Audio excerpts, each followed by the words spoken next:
कभी कभी जिंदगी इतनी खामोश हो जाती है कि सांसों की आवाज भी भारी लगती है। रामपुर गांव की एक झोपड़ी में ऐसा ही सन्नाटा भरा पड़ा था, जहां गरीबी ने हर मुस्कान को गिरवी रख लिया था। पापा, इस बार हम भी दिवाली में पटाखे फोड़ेंगे ना? नए नए कपड़े पहनेंगे और बिजली वाली लाइट भी लगाएंगे ना? बेटा, लाइट तो दिल में भी जल सकती है, बस हिम्मत रखनी होती है। मैं पूरी कोशिश करूंगा कि इस बार दिवाली में मैं तुझे नए नए कपड़े और ढेर सारे पटाखे दिला सकूं। अजी, सुनते हो? आज भी घर में आटा नहीं है और ना ही चावल का एक दाना। क्या खाएंगे हम और हमारे बच्चे? लगता है भगवान ने हमें भुला दिया है। अरे नहीं नहीं सीता, ऐसे नहीं बोलते हैं। भगवान हमें नहीं भूलते हैं, बस हमारी थोड़ी सी परीक्षा लेते हैं, हमें आजमाते हैं। देखना, एक दिन हमारे भी हालात जरूर बदलेंगे। वो कहते हैं ना कि भगवान के घर में देर है, अंधेर नहीं।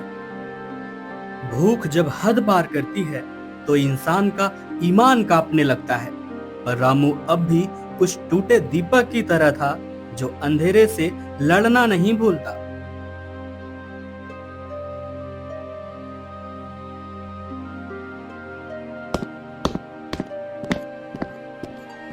रामू, तेरी लकड़ी तो गीली है।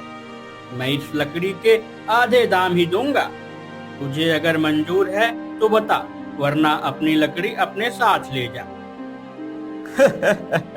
अरे भाई, गरीब की लकड़ी गरीब ही होगी ना।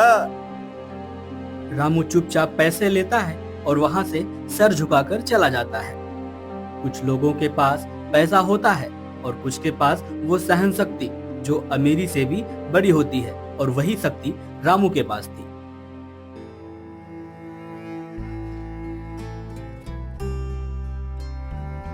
भगवान, अगर तू सच में है तो एक बार हमारे घर की तरफ भी देख ले। तभी अचानक बारिश होने लगती है। रामू के घर की छत टपकने लगती है और दिया बुझ जाता है। तभी गुड्डू धीरे से उठता है और मिट्टी का टूटा दिया उठाता है और थोड़ा सा तेल माँ के डिब्बे से निकालता है और 3 दिए जलाता है।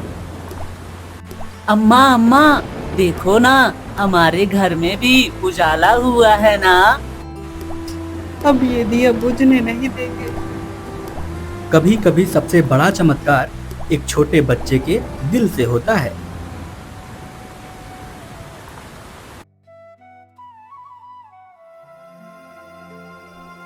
गुड्डू एक पेड़ के नीचे अपने पेट पर हाथ रखे हुए उदास बैठा था और अचानक गिर पड़ता है।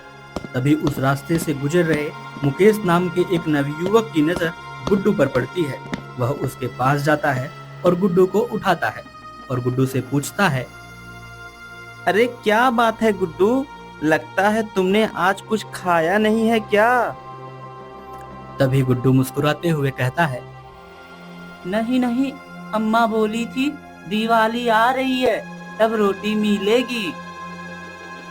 जब बच्चा भूख में भी मुस्कुराए तो समझ लेना इंसानियत शर्मिंदा हो चुकी है। उसके बाद मुकेश अपने घर जाता है और अपने पिता शर्मा जी से बात करता है। पापा, असली दिवाली तो तब होगी ना जब हर घर में दिया जलेगा और हर इंसान का पेट भरा होगा। हर गरीब को खिलाओगे तो भूखे रह जाओगे। लेकिन अगर किसी का घर अंधेरे में है तो हमारी रोशनी अधूरी है ना पापा। कभी कभी एक बच्चे की मासूम सोच पूरे समाज की सोच को बदल देती है।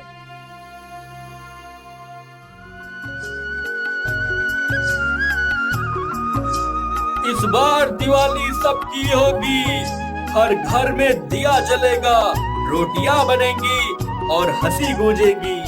बोलो हैप्पी दिवाली। तभी शर्मा जी हाथ में दिया लेकर रामू के घर पहुंचते हैं और रामू उन्हें प्रणाम करता है। अरे भाई रामू, हैप्पी दिवाली। दिवाली की ढेर सारी शुभकामनाएं। आपको और आपके परिवार वालों को। कहो, तुम्हें इस दिवाली में क्या चाहिए? साहब हमें कुछ भी नहीं चाहिए, बस हमें तो हमारे गुड्डू की मुस्कान चाहिए। अरे, तुम्हारे बेटे की मुस्कान ने ही तो इस गांव की दिवाली सजा दी है रामू। अब ये दिया बुझने नहीं देंगे। अम्मा अम्मा देखो ना, इस बार दिवाली सच में हमारे घर आई है।